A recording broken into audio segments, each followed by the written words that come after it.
নজর রাখবো পরবর্তী সংবাদে। ভোটের মুখে এবার কুমারঘাট থানার বড়সড় সাফল্য, বিপুল পরিমাণে হেরোইন উদ্ধার। যদিও তার সঙ্গে উদ্ধার করা হয়েছে মোবাইল থেকে শুরু করে নগদ অর্থ। বিপুল পরিমাণে হেরোইন কুমারঘাট থানাধীন ভাটি দুধপুর এলাকা থেকে উদ্ধার করা হয়েছে এই সমস্ত নেশাদ্রব্য। লোকসভা ভোটকে সামনে রেখে বিভিন্ন জায়গাতে চলছে পুলিশি অভিযান, পুলিশি তল্লাশি, তার সঙ্গে নাকার পরিমাণ বৃদ্ধি করা হয়েছে। তবে তারই সঙ্গে গোপন সূত্রের ভিত্তিতে এই অভিযান চালানো হয় বলে খবর পুলিশি সূত্রে।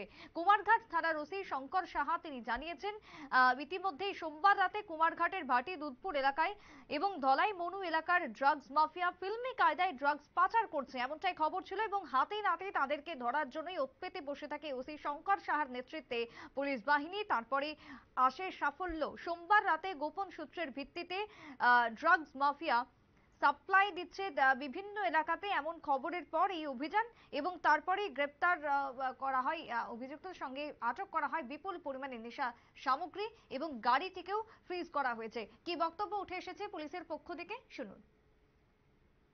আচ্ছা, আমরা দেখলাম কিছুক্ষণ আগে কিছু ড্রাগস ধরছেন, কিভাবে ধরছেন, কোথায় ধরছেন?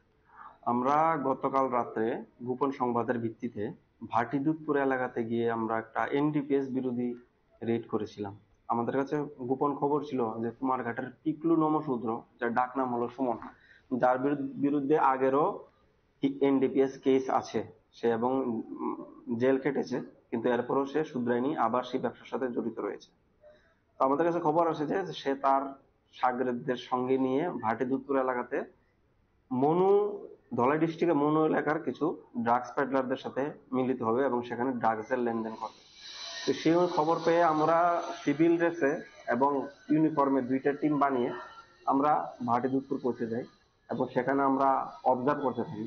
কিছুক্ষণ পর টিকলু নমশূদ্র সেখানে পৌঁছায় তার একটা মারুতি সুজুকি ডিজের গাড়ি নিয়ে।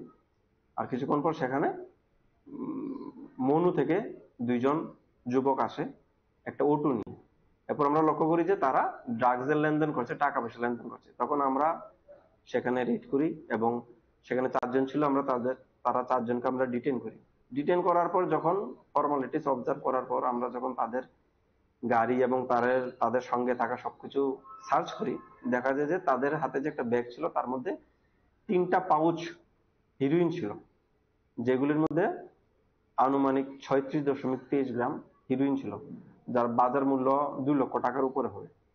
সেই সঙ্গে 1200 খালি কোটা পেয়েছি, যেগুলির মধ্যে পাউচ থেকে হিরোইন বার করে সেগুলির মধ্যে করে খুচরো ভাবে বিক্রি করা হয়। তাছাড়া নগদ টাকা পেয়েছে 15,000 টাকা, 5টা দামি মোবাইল ফোন পেয়েছি, এবং তারা এই মোবাইল ফোন দিয়ে এবং গাড়িগুলি দিয়ে তারা ড্রাগসের ব্যবসা চালাচ্ছে। আমরা গাড়ি দুটোও সিজ করেছি, মোবাইল সিজ করেছি, টাকা সিজ করেছি, ব্রাউন সুগার সিজ করেছি, সেই সঙ্গে ব্রাউন সুগারের খালি কোটাও সিজ করেছি, এবং 4 জনকে আমরা অ্যারেস্ট করেছি। এখন তাদের বিরুদ্ধে আমরা একটা স্পেসিফিক এফআইআর নিয়েছি, যার নাম হলো নাম্বার হলো 10/2024, সেকশন হলো 22B 2529 অফ এনডিপিএস অ্যাক্ট। আজকে আমরা তাদেরকে কোর্টে পাঠাচ্ছি, কোর্ট থেকে তাদেরকে আমরা পুলিশ রিমান্ড আনবো, তাদেরকে আরো জিজ্ঞাসাবাদ করব, এবং তাদের সঙ্গে কারা কারা এই ব্যবসার সাথে জড়িত আছে তাদেরকেও কেসের আওতায় আনবো।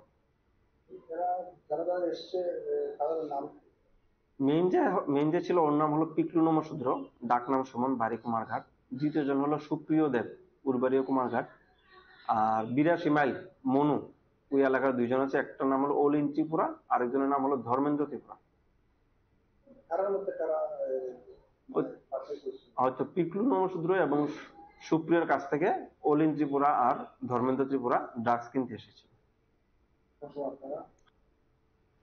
পুলিশের বক্তব্য আপনারা শুনলেন। হাতে নাতে গ্রেপ্তার করা হয় অভিযুক্তকে, এবং তার সঙ্গে তার সাগরেদরাও ধরা পড়ে পুলিশের জালে। আইন অনুযায়ী পদক্ষেপ গ্রহণ করা হচ্ছে।